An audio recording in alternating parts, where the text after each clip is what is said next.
A very good morning, students. Let's start a fresh chapter, and this is the last chapter of civics. Okay, from this chapter, we'll complete our syllabus. Today, we'll discuss about India and democracy. Please open your book, page number 249. India and democracy. I have already explained what is democracy, right? Democracy is a form of government by the people, for the people, of the people, where we, the common people, elect our representatives, where the common people form the government. That is called democracy.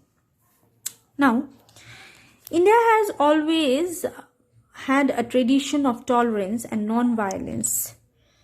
When we won independence, we rightly decided to adopt a democratic form of government. It is true that all the conditions necessary for the success of democracy are not present in India.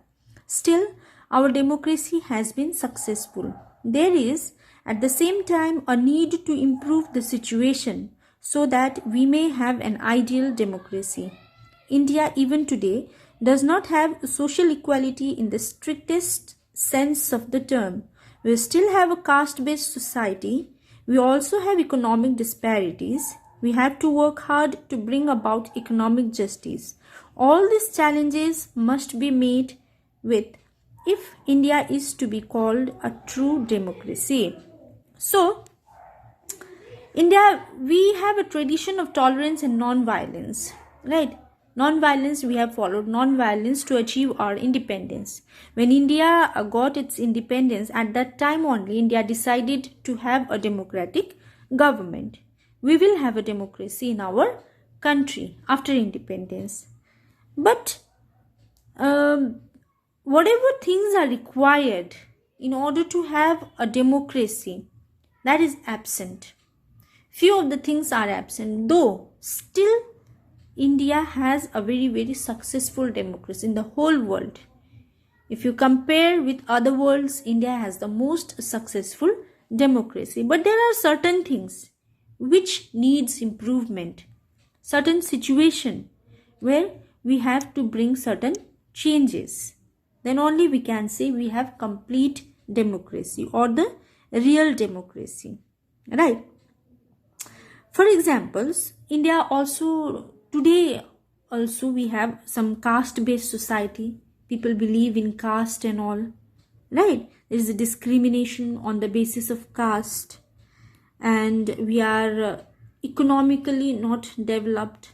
Still, we have some economic problem and economic justice. We have to work hard to bring about economic justice. If all the challenges, if all the things will meet, then only we can say that India has a true democracy. India is a true democratic country.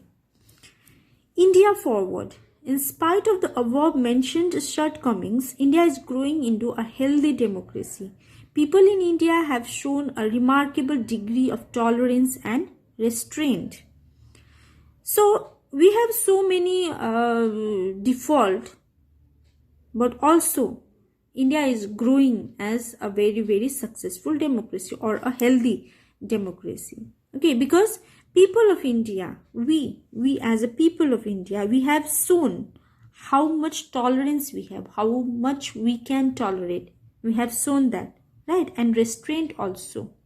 We can restrict ourselves from doing something which is not good. So, we have restraint as well as tolerance. That is the reason India is growing into a healthy democracy. A vibrant democracy. Several general elections for the Lok Sabha and state assemblies have been held successfully. People have elected able representatives to represent them. Even those who are illiterate make a wise choice at the time of the election. They have overthrown authoritarian leaders. Inefficient or corrupt governments both at the center and in the state have been voted out of power. Leaders with integrity and a clean image have been rewarded. This is an example of a successful democracy. So we have a successful democracy. How can we say that? Because whenever there will be an election, both for the Lok Sabha as well as for the Rajya Sabha, this was a huge success. Election was a huge success, right? We as a common people, we are successful in choosing our representatives, the correct representatives.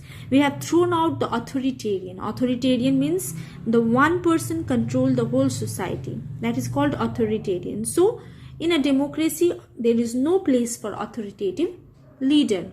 So during election time, common people choose wisely who will be our real leader, who can work for us, who can bring development.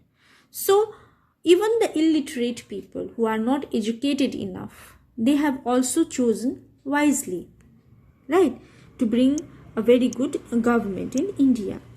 So we have always given our country a very clean image government, okay, and a leader also. Why India has a vibrant democracy or a successful democracy? Because of election, right? Because we have the power to change the government. If the government is corrupt, if the government is not good, at that time we can change that government through election. So this is the reason, because our government is also changing frequently, right? BJP government, Congress, there are so many political parties who came to power as a government. So this is all because of common people only. We have given our valuable vote to bring a better government. That is the reason India has a successful democracy. We have seen that a sound public opinion is an important condition for the successful working of any democracy. Formulation and expression of public opinion is not an easy task.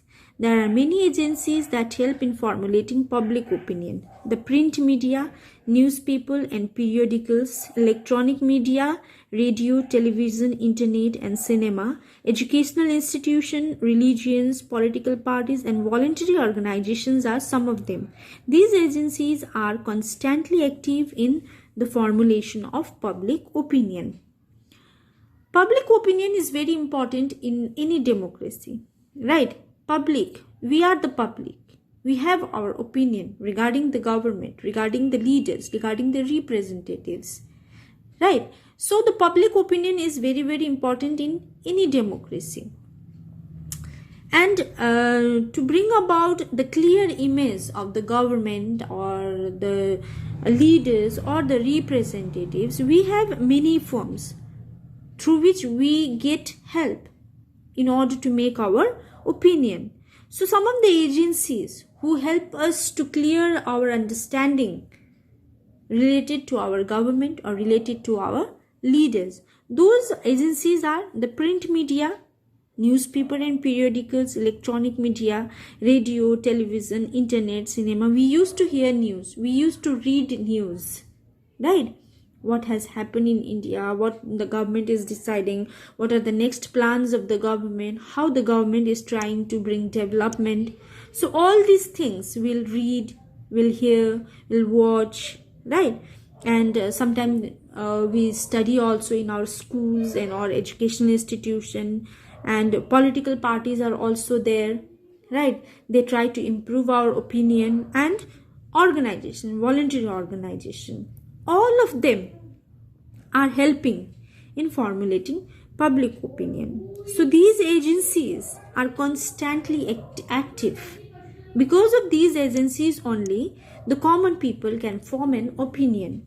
Without these agencies, it is not possible for us, for the common people, to form our opinion. Because public opinion is very, very important in a democracy, and we, the common people, are having our opinion also.